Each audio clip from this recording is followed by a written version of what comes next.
नमस्कार मित्रों। हमारे हिंदू समाज में स्त्रियों को घर की लक्ष्मी माना जाता है। हमारे बुजुर्गों ने कहा है कि जिस घर में नारी सुखी है, जहां उसकी पूजा होती है, उस घर में समस्त देवी देवताओं का निवास स्थान होता है। वो घर हमेशा अन्न धन सुख समृद्धि से संपन्न रहता है। वही ठीक इसके विपरीत जिस घर में नारी दुखी रहती है, उसका अपमान होता है। उस घर में क्लेश दुख रोग एवं दरिद्रता पाप पसार लेती है। भारत देश में आदिकाल से ही नारियों की पूजा होती आई है, क्योंकि हमारे हिंदू धर्म में ऐसी मान्यता है कि नारियों में सुख समृद्धि को बढ़ाने की शक्ति होती है। यदि यही नारी शास्त्रों में बताए गए नियम और आदर्शों का पालन नहीं करती है, तो उसके घर में दुख और दरिद्रता उत्पन्न हो जाती हैं। आज के इस YouTube वीडियो का विषय भी यही है, जिसके माध्यम से हम यह जानेंगे कि स्त्रियों के लिए शास्त्रों में वह कौन से कार्यों को वर्जित बताया गया है, जिन्हें उन्हें अपने पति से पूर्व या पहले नहीं करना चाहिए। मित्रों, आनंद रामायण में एक बहुत ही सुंदर प्रसंग है, जिसमें भगवान मर्यादा पुरुषोत्तम भगवान श्री राम जी ने नारियों को बहुत सुंदर शिक्षा प्रदान की है। हम सभी के घरों की स्त्रियां यदि उस शिक्षा को ग्रहण कर लें, तो वे सदा अपने पतियों की प्रिय बनी रहेंगी और घर में किसी तरह की परेशानी दरिद्रता नहीं आएगी। तो मित्रों, आपसे मेरा यह विनम्र निवेदन है कि इस वीडियो को आप सभी ध्यान से देखना और सुनना, और संभव हो तो अपने घर की समस्त महिलाओं को इसे दिखाना एवं सुनाना। आनंद रामायण का प्रसंग उस समय का है जब भगवान श्री राम अयोध्या के राजा थे। उनके दोनों पुत्र लव और कुश का विवाह हो चुका था। उस समय माता सीता अयोध्या के राजमहल में महारानी बनकर रह रही थी। बहुत लोगों के मन में इस बात को लेकर शंका उत्पन्न होती है कि सीता माता महारानी बनकर अयोध्या में कब रही थी। वे तो ऋषि वाल्मीकि के आश्रम से लौटने के बाद ही धरती में समा गई थी। उस समय उनके दोनों पुत्र लव और कुश का विवाह भी नहीं हुआ था। वे दोनों उस समय किशोरावस्था में थे। तो मित्रों, इस बात को लेकर मन में कोई संदेह ना रखें, क्योंकि प्रभु श्री राम का अवतार एक ही बार नहीं हुआ है, बल्कि हर कल्प में श्री राम का अवतार हुआ है। गोस्वामी तुलसीदास जी ने भी इस बात की पुष्टि एक दोहे से की है कि कल्प कल्प प्रभु अवतर ही, चारों चरित्र नानाविध कर ही। आनंद रामायण की कथा अन्य कल्प की है, जब सीता मैया के धरती में समा जाने के पश्चात प्रभु श्री राम उन्हें पृथ्वी से वापस मांग लेते हैं। इसी कल्प अवधि में त्रेतायुग में प्रभु श्री राम ने 11,000 वर्ष तक अयोध्या पर राज किया था। इस दौरान प्रभु श्री रामचंद्र जी के दोनों पुत्र लव और कुश का विवाह हो चुका था। एक दिन लव और कुश के ससुराल से कुछ भेंटें आई थी, जिसमें सुंदर सुंदर फलों से और फूलों से सजी हुई टोकरियां शामिल थी। भगवान श्री राम ने उन टोकरियों में से कुछ टोकरी अपने भाई बंधुओं में बांट दी और कुछ टोकरी माता सीता जी के पास राजमहल में भेजवा दिया। तत्पश्चात सीता मैया के पास जो टोकरी गई थी, उनमें से एक टोकरी को सीता माता खोलकर देखने लगी। उन्होंने देखा कि टोकरी में ढेर सारे ताजा एवं सुगंधित कमल के पुष्प रखे हुए थे। माता सीता जी से रहा न गया और उन्होंने उस टोकरी में से एक कमल का फूल उठाया और उसे सूंघने लगी। उन्हें इस बात का तनिक भी ख्याल न आया कि अभी तक इन फूलों की सुगंध उनके स्वामी प्रभु श्री राम ने नहीं ली है, तो वह कैसे ले ले। ना ही उन्होंने उन फूल को श्री रामचंद्र जी के चरणों में अर्पण किया और वह इससे पहले ही स्वयं इन्हें सूंघने लगी। इस घटना को आप या तो सीता मैया की भूल कह सकते हैं, या फिर जगत की नारियों को शिक्षा देने के लिए उनके द्वारा रचाई गई एक नई लीला। प्रिय मित्रों, जैसा कि हम सब जानते हैं कि ईश्वर से कभी भूल नहीं होती। यदि वे जानबूझकर कोई भूल दिखा रहे हैं, तो उसका कारण संपूर्ण मानव जाति को कोई विशेष शिक्षा प्रदान करना है। जैसा कि पूर्व में सीता मैया ने पंचवटी में रावण के मांगने पर भिक्षा लेकर आने की भूल जानबूझकर की थी, इससे उन्होंने नारी जाति को ये शिक्षा देने की कोशिश की, यदि कोई साधु संत भूखा प्यासा आपके द्वार पर आए तो उसे निराश मत लौटाओ। साथ ही साथ उन्होंने लक्ष्मण रेखा को लांघकर नारियों को यह समझाने की कोशिश की है कि किसी साधु वेशधारी पर भी विश्वास करके अपना सुरक्षा कवच तोड़कर घर से मत निकलो, क्योंकि साधु के भेष में भी कोई बहरूपिया शैतान भी हो सकता है। माता सीता स्वयं ही जगदम्बा थी। वे यह अच्छी तरह से जानती थी कि ये साधु नहीं बल्कि शूर्पणखा का भाई रावण है। फिर भी संपूर्ण संसार की नारियों को शिक्षा देने के लिए उन्होंने यह लीला रची। मित्रों, जब सीता मैया अपने महल में बैठी कमल को सूंघ रही थी, ठीक उसी समय अंतर्यामी प्रभु श्री राम अपने दरबार में बैठे इस दृश्य को देख रहे थे। उनके मन में बार बार एक सवाल उठ रहा था कि जनकनंदिनी सीता जी की इस कार्य से संसार की नारियों को क्या संदेश जाएगा। मेरे सूंघे बिना ही देवी सीता ने कमल पुष्प को सूंघ लिया। एक पतिव्रता स्त्री में ये गुण हरगिज नहीं होना चाहिए।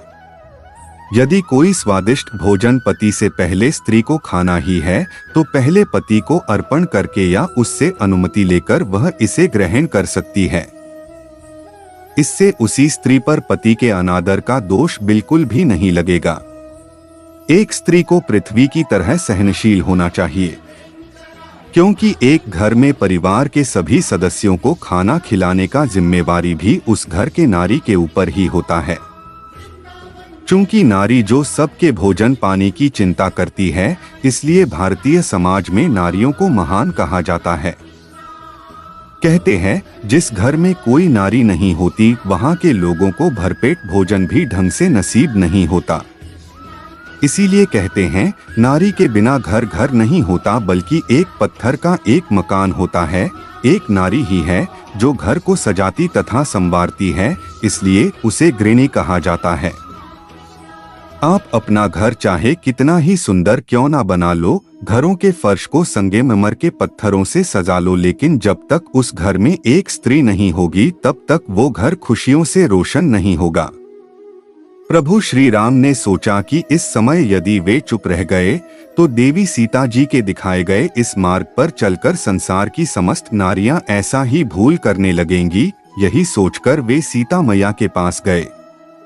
उन्होंने सीता जी से टोकरी में रखे गए कमल फूल को सूंघने बारे में कुछ भी नहीं पूछा, बल्कि हर रोज की तरह हंसी ठिठोली करके उन्हें प्रसन्न करने लगे।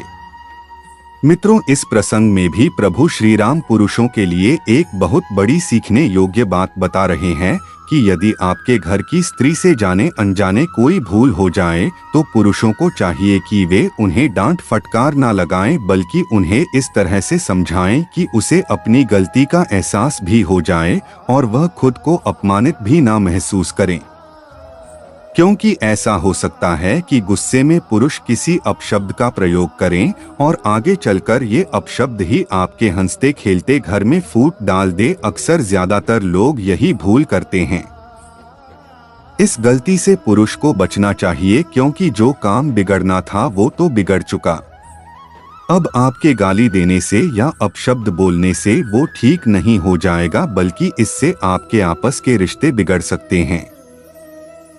जैसा कि इस प्रसंग में हम देख रहे हैं कि प्रभु राम ने माता सीता को कितनी सहजता से समझाया था। राम जी ने माता सीता को कैसे समझाया था, आइए इसे समझते हैं। प्रभु श्री राम सीता मैया के पास जाकर बैठ गए। सीता माता ने भी लवकुश के ससुराल से भेंट में आई हुई उन टोकरियों को राम जी के आगे रख दिया। श्री राम जी ने उन टोकरियों में से कुछ फल निकाले और स्वयं खाने लगे और कुछ फल देवी सीता जी को दिए। फल खाते हुए श्री राम ने एक बार भी उस बात की चर्चा नहीं की कि तुमने कमल के फूलों को हमारे सूंघने से पहले ही क्यों सूंघ लिया। मित्रों, इस घटना को हुए धीरे धीरे कई दिन बीत गए। एक दिन सीता माता ने पूरे दिन एकादशी का व्रत रखा था और अगले दिन यानी कि द्वादशी को वे तुलसी के बगीचे में गई। वहां जाकर उन्होंने तुलसी की परिक्रमा की तथा उनकी पूजा की।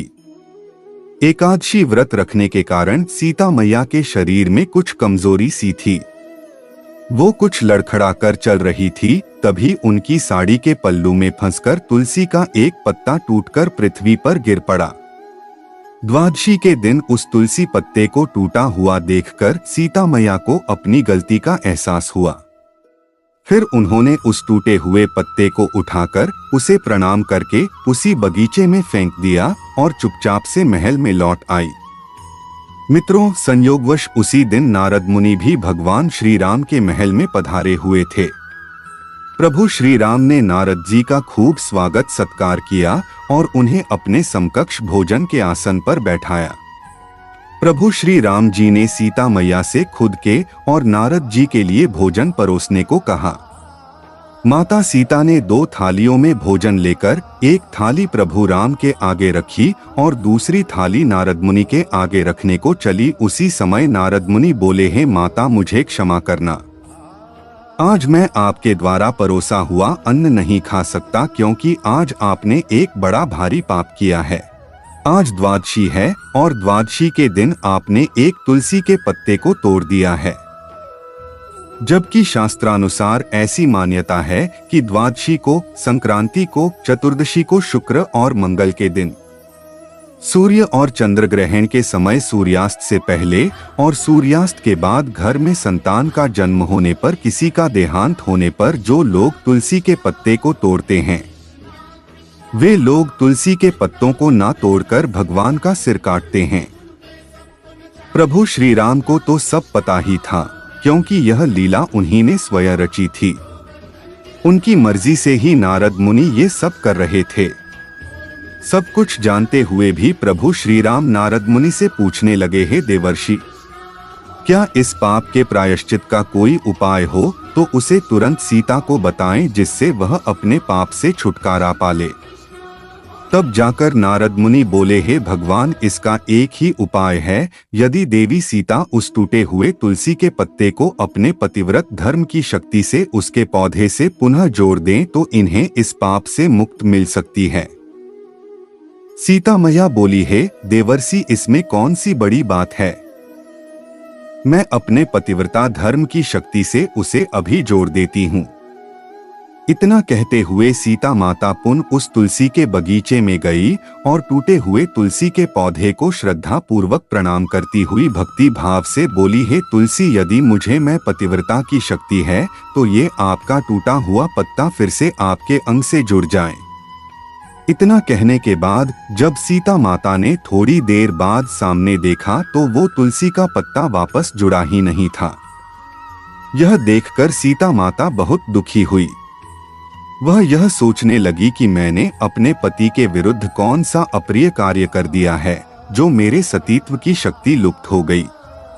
नारद मुनि ने जब देखा कि सीता मैया बड़ी दुखी है तो वे उनके पास गए और उन्हें एकांत में ले जाकर समझाया, है माते, इस तुलसी पत्र के ना जुड़ने का कारण यह है कि आपने प्रभु श्री राम से पहले उनसे बिना पूछे कमल पुष्पों की सुगंध लेने की भूल की है, जबकि पतिव्रता स्त्रियों को चाहिए कि यदि उनके पति ने उनसे पहले किसी फूल का हर्ष पूर्वक सुगंध ना लिया हो तो उन्हें स्वयं भी किसी पुष्प आदि की सुगंध नहीं लेनी चाहिए। अब आप तुलसी माता से ऐसा बोले कि यदि उस कमल पुष्प को सूंघने के अतिरिक्त यदि मैंने कभी पति का निरादर नहीं किया है तो आपका यह टूटा हुआ पत्ता फिर से वापस अपने जगह पर जुड़ जाए। नारद जी के कहने पर सीता माता ने ठीक ऐसा ही किया। तभी मानो एक चमत्कार सा हुआ और तुलसी का टूटा पत्ता अपने स्थान पर पुनः वापस जुड़ गया। यह दृश्य देखकर सभी देवताओं और ऋषि मुनियों ने सीता माता की जय जयकार की। उसी समय प्रभु श्री राम ने वहां पहुंचकर सीता माता को गले लगा लिया और बोले, हे देवी, ये सब मेरे द्वारा रची हुई एक लीला थी। मेरी इच्छा से ही तुलसी का पत्ता टूटा था। आपको शिक्षा देने के लिए ही मैंने ये स्वांग रचा था। मेरे कहने पर ही नारद मुनि ने आप पर दोषारोपण किया था, इसलिए आप उन्हें क्षमा करें। आज मैं समस्त नारी जाति को आपके माध्यम से यह शिक्षा देता हूं कि वे अपने पतियों को अलग रखकर स्वयं किसी भी प्रकार के भोगों का उपभोग ना करें। नारियों को अपनी बुद्धि से ही पतिव्रता धर्म की रक्षा करनी होती है। इसलिए नारियों को चाहिए कि वे ये 4 काम पति से पहले ना करें। पहला काम है किसी भी चीज का उपभोग पहले ना करें, यदि करें भी तो पति के साथ या उनसे आज्ञा मिलने के बाद। दूसरा काम है कि नारियों को किसी अनजान व्यक्ति से वार्तालाप नहीं करनी चाहिए। यदि आपके घर कोई अपरिचित या बाहर का व्यक्ति आए, भले ही वो परिचित का हो, तो भी पति के रहते उससे वार्तालाप ना करें। तीसरी बात है कि पति की सलाह लिए बगैर किसी बड़े काम की शुरुआत ना करें। चौथा काम है कि पति की आज्ञा लिए बिना किसी परिचित व्यक्ति को भी घर पर ना बुलाए, ना ही उसके साथ कहीं घूमने जाएं। एक स्त्री यदि अपने पिता के घर भी जाए तो पति की आज्ञा मिलने के पश्चात ही जाए। नारी अगर चाहे तो आपत्ति काल में वह स्वयं निर्णय ले सकती हैं। अपनी व्यक्तिगत बातें या मान सम्मान की बातें यदि किसी को बतानी भी पड़े तो पति को पहले बोलने दे। इससे नारियों का स्वाभिमान, पतिव्रता धर्म तथा सम्मान निरंतर बना रहता है।